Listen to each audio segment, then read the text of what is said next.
वाणी श्री हुजूर स्वामी जी महाराज। वचन 15वां, शब्द 14वां।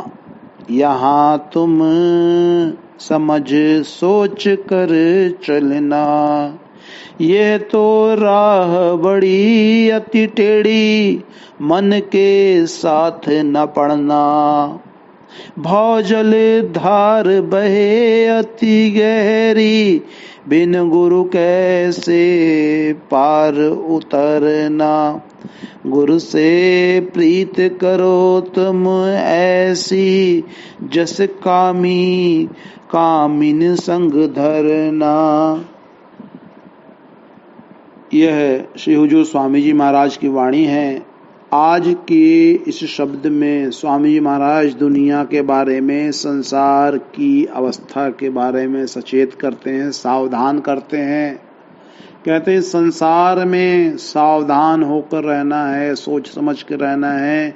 आज के शब्द में गुरु के बारे में, सच्चा गुरु कौन है और किस प्रकार संसार के दुखों से निकलकर परमात्मा से प्राप्ति हो सकती है, सदा के लिए सुखी किस तरह से हुआ जा सकता है, इस बारे में स्वामी जी महाराज इस शब्द में बता रहे हैं। ध्यान पूर्वक और एकाग्रचित्त होकर इस शब्द को सुने। आपने कहा कि यहाँ तुम सोच समझ कर चलना। अब यहाँ इस संसार के बारे में, इस दुनिया के बारे में सावधान कर रहे हैं, चेतावनी दे रहे हैं। देखिए, हमें सावधान कौन करता है, कौन हमें चेतावनी देता है, कौन समझाता है इस इंसान को इस दुनिया में। हमें वही समझाएगा जो हमारा शुभ चिंतक होगा, जो हमारा भला चाहेगा। और किसी को क्या पड़ी है किस दुनिया में आकर इंसान को कुछ समझाए, कुछ बताए। आजकल किसी के पास किसी के लिए जल्दी समय ही नहीं, तो किसी को समझाना, किसी को बताना तो बड़ी ही दूर की बात है। आपने कह दिया कि इस दुनिया में संभल कर रहना है, सोच समझ कर चलना है, ये बड़ी टेढ़ी राह है। तब दुनिया के बारे में विचार किया जाए, संसार की अवस्था के बारे में सोचा जाए। परमात्मा ने, उस परम पिता परमेश्वर ने इस दुनिया का, सृष्टि का, यूनिवर्स का निर्माण किया और यहाँ विभिन्न प्रकार की रचनाएं उत्पन्न की। संसार में एक से बढ़कर एक अति सुंदर चीजें, वस्तुएं, मन लुभावनी, मन मोहिनी चीजें बनाई। और जितनी भी चीजें संसार ने, इस परमात्मा ने इस दुनिया में संसार बनाई, वो सभी चीजें, उन सभी वस्तुओं को परमात्मा ने इंसान के लिए, जीव के लिए उत्पन्न किया कि जीव इस संसार में किसी प्रकार सुखी होकर रह सके, वो यहाँ अपना गुजर बसर कर सके। अब इस दुनिया की रचना करके परमात्मा ने जीव को 84 लाख योनियों में बांट दिया। इस दुनिया में जो भी कुछ उत्पन्न हुआ, कीड़े मकोड़े, पेड़ पौधे, पशु पक्षी, जीव जंतु, मतलब कि जितने भी जने आए सभी 84 लाख योनियों में ही हैं। उनसे बाहर कोई जीव इस दुनिया में उत्पन्न नहीं हुआ। अब सोचें, जिस तरह कोई लकड़ी का मकान हो, जैसे कि अधिकतर पहाड़ों या ठंडी जगहों पे बना होता है, फर्श, दीवारें, सब कुछ, मतलब कि उसमें ज्यादातर उपयोग लकड़ी का किया गया हो, वुडन फ्लोरिंग हो, वुडन वॉल हो, ज्यादातर उसमें लकड़ी का प्रयोग हो। अब इस प्रकार के मकान में यदि कोई आदमी सो रहा है, वहां पे कोई रह रहा है और सो जाता है रात को, और उस मकान में यदि आग लग जाती है, तो क्या वो इंसान बच सकता है? यदि वो उसी मकान में सोता रहे, उसकी नींद ना खुले, वो उठकर उस मकान से ना भागे, तो वो किसी हाल में नहीं बच सकता। इसी तरह ये दुनिया, इस दुनिया में काम, क्रोध, लोभ, मोह, अहंकार, विषय विकारों का यहाँ बड़ा जोर है। और ये सारे विषय विकार इंसान के हृदय में, उसके मन में भड़क रहे हैं, जिनको ये वश में नहीं कर पाता तो इनकी जलन से नहीं बच पाता। ये सारा संसार, सारी दुनिया इस अग्नि में जल रही है, सबके अंदर ये आग बल रही है। ये दुनिया परमात्मा की लीला, प्रभु का नाटक है। अब ये नाटक देखने में बड़ा अच्छा, बड़ा सुंदर, आकर्षक लगता है, लेकिन असली में तो ये नाटक ही है, और नाटक कभी भी सच नहीं होता। इसलिए महात्मा कहते हैं कि संसार में सोच समझ कर चलना, इसको असलियत मत समझ लेना। यदि इसको असलियत समझकर यहीं फंस गए तो फिर जन्म मरण के चक्करों में उलझ जाओगे। आने जाने के 84 के खेल में इसी चक्र में फंस जाओगे। असलियत यहाँ कुछ नहीं है। अब देखिए, पहले के जमाने में लोग जब यात्राएं वगैरह करते थे, कहीं आते जाते थे, तो रास्ते में बड़ा सचेत होकर यात्राएं करते थे। हम भी आज भी कहीं आते जाते हैं, कोई सफर, किसी यात्रा में जब दूर कहीं आते जाते हैं तो थोड़ा सावधान होकर यात्रा करते हैं कि कहीं कुछ हमारा सामान इधर उधर ना हो जाए। संभल के यात्रा करना, ताकि हम सही सलामत अपनी मंजिल पर पहुंच जाएं। स्वामी जी महाराज ने क्या खबरदार किया है अपने शब्द में। स्वामी जी महाराज ने एक जगह स्पष्ट रूप से कहा, मुसाफिर रहना तुम होशियार, ठगों ने आन बिछाया जाल, अकेले मत जाना इस राह, गुरु बिन नहीं होगा निर्वाह। कहते हैं कि रास्ते में बड़ी कठिनाइयां, बड़ी दुश्वारियां हैं, कई प्रकार के ठग हैं जो तुमसे घुल मिल सकते हैं, और जिन्हें तुमने जरा सा भी पहचानने में चूक की तो मौका पाकर तुम्हारा धन माल असबाब लेकर रफू चक्कर हो जाएंगे, और तुम्हें सिवाय दुश्वारी के, सिवाय परेशानी के कुछ और नहीं मिलना। अब देखिए, जो इंसान है वो इस दुनिया में किस प्रकार से फंसता है, कैसे इस दुनिया में इसके विषय विकारों, कामों, धंधों में, शराबों, ऐशो इशरत में किस प्रकार फंसता है। वो खुद नहीं फंसता, उसे उसका मन फंसाता है। मन ये भी कोई छोटी मोटी चीज नहीं। मन अपने आप में बहुत बड़ी पावर, बहुत बड़ी शक्ति है। अहमन शक्ति, अहमन शिव, अहमन पंच तत्व का जीव। मन इंसान को परमात्मा ने दिया था कि इंसान का सहायक बने, उसके कामों में उसकी सहायता करे। परमात्मा की सच्ची भक्ति की ओर इंसान जब लगे तो इसकी सहायता करे। पर यहाँ इस संसार में आकर मन भटक गया है, विषय विकारों, शराबों, कबाबों, भोगों, लज्जतों में ही उलझा रहता है। और मन की एक कुदरती आदत है, वो कभी एक जगह टिक कर बैठता नहीं। अब मन जब इंसान के वश में आएगा तभी इसका काम बनेगा। इसको मन को मनाना है, मन के साथ नहीं चलना, मन को अपने साथ चलाना है। आपने स्पष्ट कहा, मन के साथ न पड़ना, मन के साथ नहीं जाना। वो तो हमें हमारी सेवा के लिए मिला था, हमारा सेवक है, उसे अपने हुक्म के अनुसार चलाना है। अब इस समय क्या हालत है, मन हमारे काबू में नहीं, बाहर दौड़ता फिरता है। मन इंसान के काबू में किस तरीके से आएगा, मन की क्या दवा, क्या दवाई है। गुरु नानक देव जी महाराज ने स्पष्ट रूप से कह दिया, राम नाम मन बेदया, अवर की करी विचार, शब्द सुरत सुख उपजे, प्रभ रातौ सुख सार। मन जब भी वश में आएगा, ये जब भी शांत होगा परमात्मा के नाम के द्वारा, जब भी मन वश में आएगा भजन सिमरन द्वारा आएगा, और तभी इससे सच्चे सुख की प्राप्ति होगी जब यह नाम के कहे चलेगा, नाम के कहे लगेगा। जब मन में बस आ गया तो हमारा सहायक बन गया। अब इस संसार समुंदर से पार होने का उपाय करना है। ये संसार का समुद्र बड़ा गहरा है, भौजल धार बहे अति गहरी, इसकी लहरें बड़ी तेज हैं और गहराई भी ऐसी कि जिसका अंत न पारावार, कि उसके बारे में किसी को आज तक कोई खबर ही नहीं कि संसार कितना गहरा है। अब कहते हैं इससे पार उतरना है, जब हमें किसी नदी को, किसी सागर को यदि पार करना है तो उसके लिए हमें एक जहाज चाहिए, एक नाव चाहिए, और उसी के जरिए हम उस सागर से, उस नदी से पार उतर सकते हैं। अब जहाज चाहिए तो उसे चलाने वाला कोई मल्लाह भी चाहिए। तो कहते हैं जब नदी पार करने के लिए किसी नौका की, मल्लाह की सहायता लेते हो, बिना उसकी मदद के पार नहीं हो सकते, तो फिर ये संसार स्वयं खुद पार नहीं कर सकते। इसके लिए भी गुरु की आवश्यकता पड़ेगी। बिन गुरु कैसे पार उतरना? गुरु की दया मेहर से ही संसार सागर को पार किया जा सकता है। अब गुरु क्या है ये भी जरा स्पष्ट रूप से समझ लें।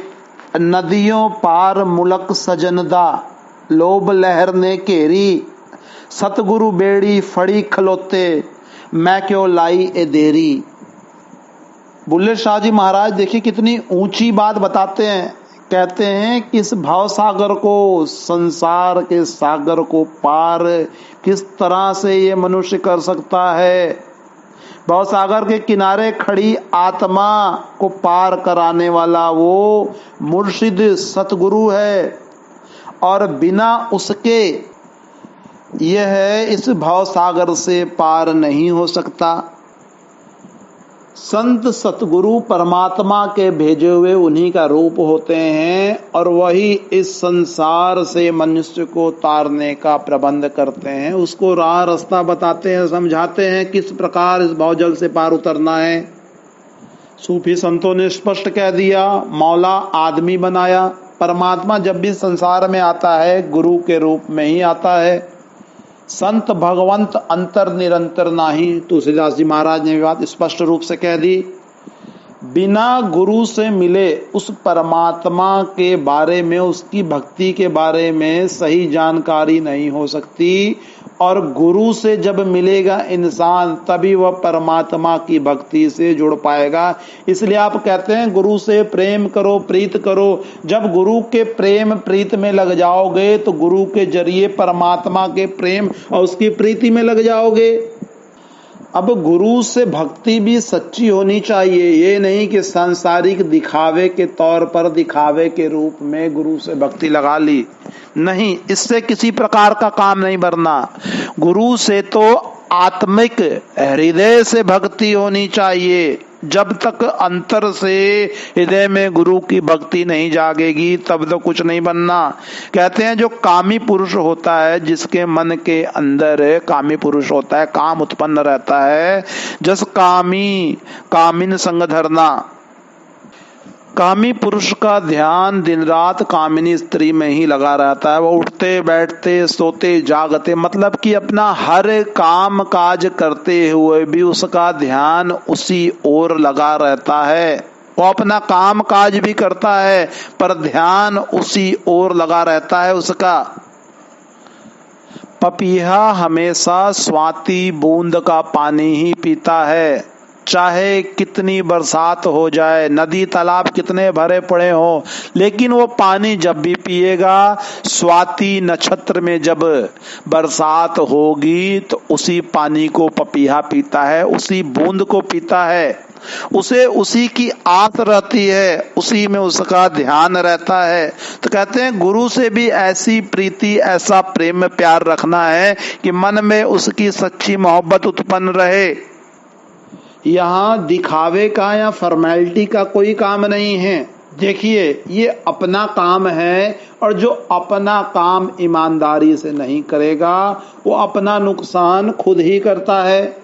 अब गुरु परमात्मा का ही रूप होते हैं, और यदि हम परमात्मा की भक्ति में सच्चे मन से नहीं लगेंगे तो फिर कुछ बनना नहीं। गुरु अर्जुन देव जी महाराज स्पष्ट रूप से कहते हैं, गुरु तीर्थ गुरु पारजात गुरु मनसा पूरणहार, गुरु दाता हरि नाम दे उधरे सब संसार। यदि गुरु से प्रीत नहीं की तो फिर इस संसार में कुछ बनना नहीं। तुलसीदास जी महाराज ने स्पष्ट रूप से रामचरितमानस में बात बता दी है। गुरु के वचन प्रीति न जेहि, सपने हूँ सुगम न सुख सिद्धि तेहि। जिसकी गुरु के वचनों में प्रतीति नहीं, वो सपने में भी सुख के बारे में किस प्रकार सोच सकता है। यदि संसार में सच्चा आनंद प्राप्त करना है, परमात्मा से मिलना है, उसकी सच्ची भक्ति में लगना है, सदा का सुख हासिल करना है, तो गुरु की प्रेम मोहब्बत प्यार बड़ा जरूरी है। गुरु रामदास जी महाराज ने स्पष्ट रूप से कहा, जिस मिलिए मन होए आनंद, सो सतगुरु कहिए, मन की दुविधा बिनस जाए, हर परम पद लहिए।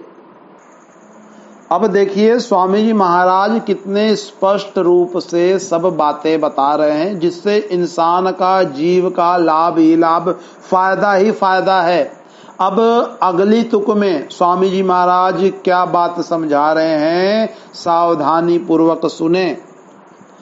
संग करो चेटक चित राखो, मन से गुरु के चरण पकड़ना, छल बल कपट छोड़ कर बरतो, गुरु के वचन समझना।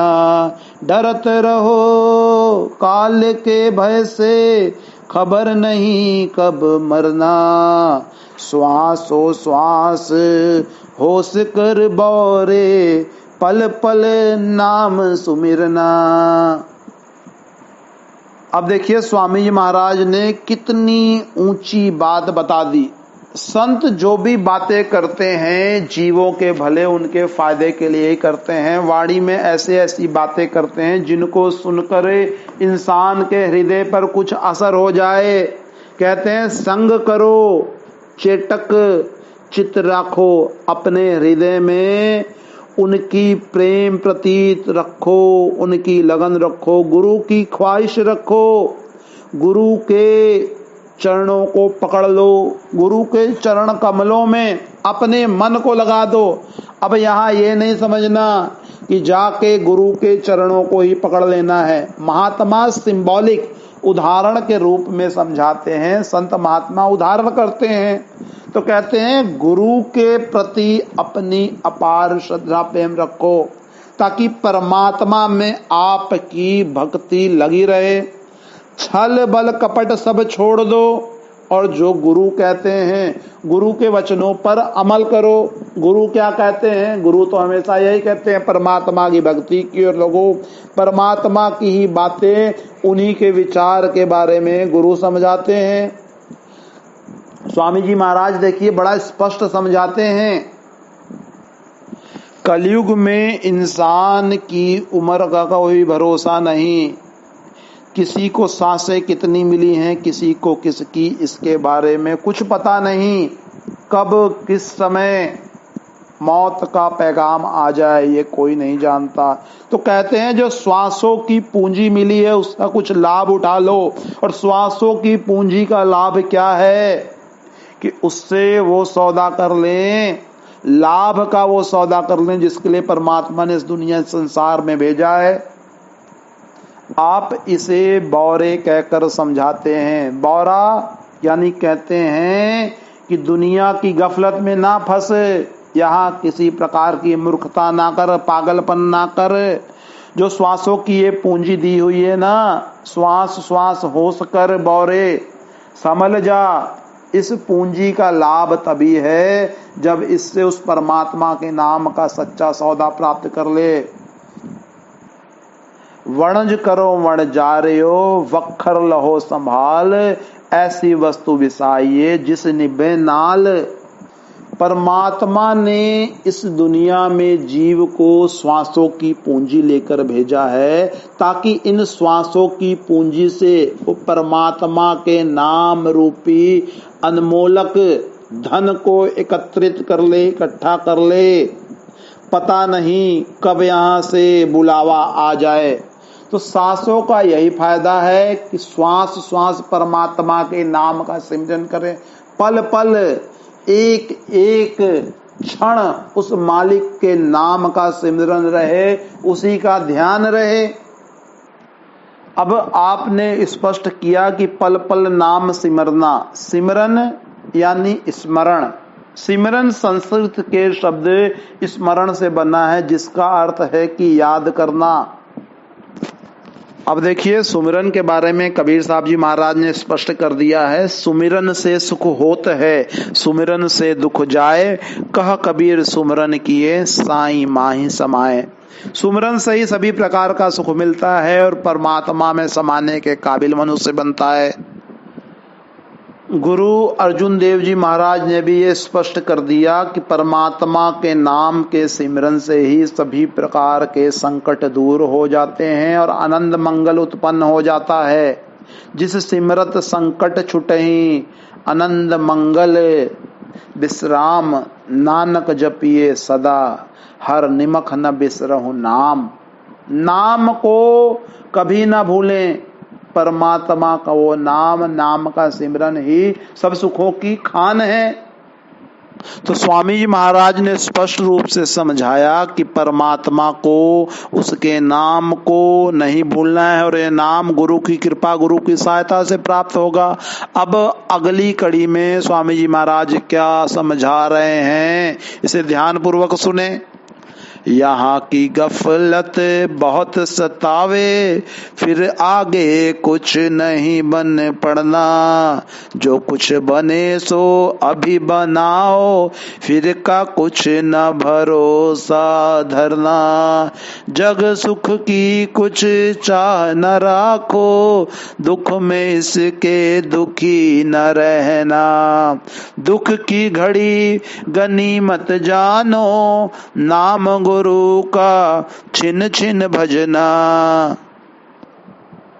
देखिए, कहते हैं कि यहाँ की इस संसार की गफलत बहुत सताती है। इसके मान बढ़ाई, रंग तमाशे, विषय विकार इंसान को फंसा कर ही रखते हैं और इन्हीं सब में उलझा रहता है और सोचता है कि परमात्मा की भक्ति मैं फिर कर लूंगा। फिर आगे कब करेगा जब अभी नहीं किया तो? कहते हैं फिर आगे कुछ नहीं बन पड़ना। जो कुछ बने सो अभी बनाओ, फिर का कुछ ना भरोसा धरना। कहता है कि जी बाल बच्चे अभी छोटे हैं, थोड़े बड़े हो जाएं तब परमात्मा की भक्ति की ओर लग जाऊंगा। ठीक है, बाल बच्चे बड़े हो गए, कहता है अब इनके शादी ब्याह की फिक्र है, चिंता है, थोड़ा इनको सेट कर दो, इनका कैरियर बन जाए, फिर तो भक्ति की ओर जरूर ही लग जाऊंगा। अब सब कुछ कर दिया, सभी जिम्मेदारियों से निवृत्त हो गया, शादी ब्याह भी कर दिया। कहता है कि अब इनके बच्चे हो गए हैं और ये बच्चों की ओर ध्यान नहीं देते, थोड़ा इनके बच्चे बड़े हो जाए फिर भक्ति की ओर लग जाऊंगा।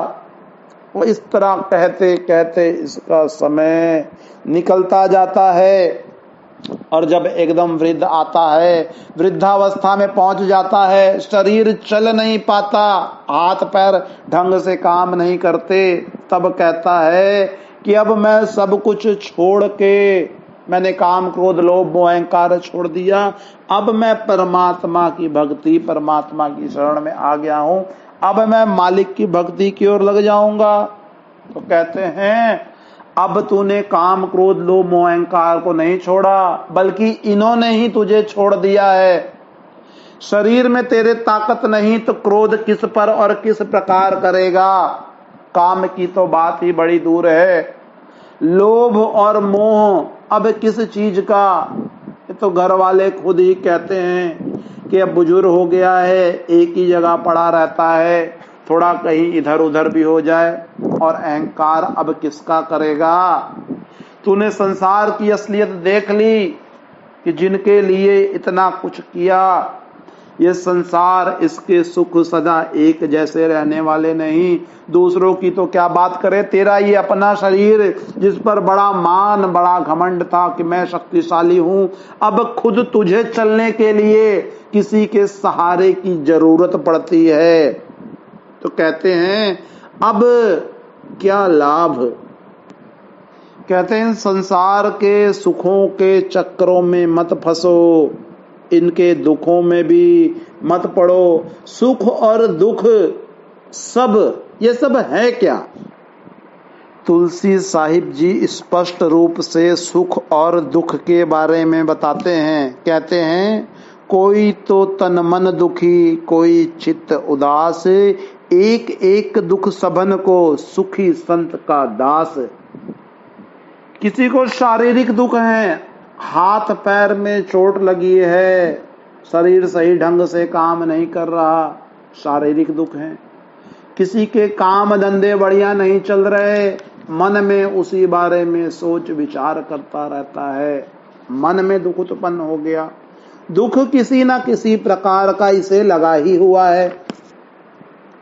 सहजोबाई जी ने भी स्पष्ट रूप से कह दिया, धनवंते सब ही दुखी, निर्धन है दुख रूप, साध सुखी सहजो कहे, पायो भेद अनूप। जिसके पास धन है उसे धन के खो जाने का दुख है, ये दुख उसके मन में है।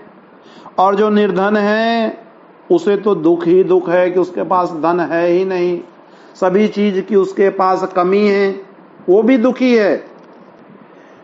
जिसे हम सुख समझते हैं वो भी नासवान है, समय अनुसार उसकी असलियत पता चल जाती है।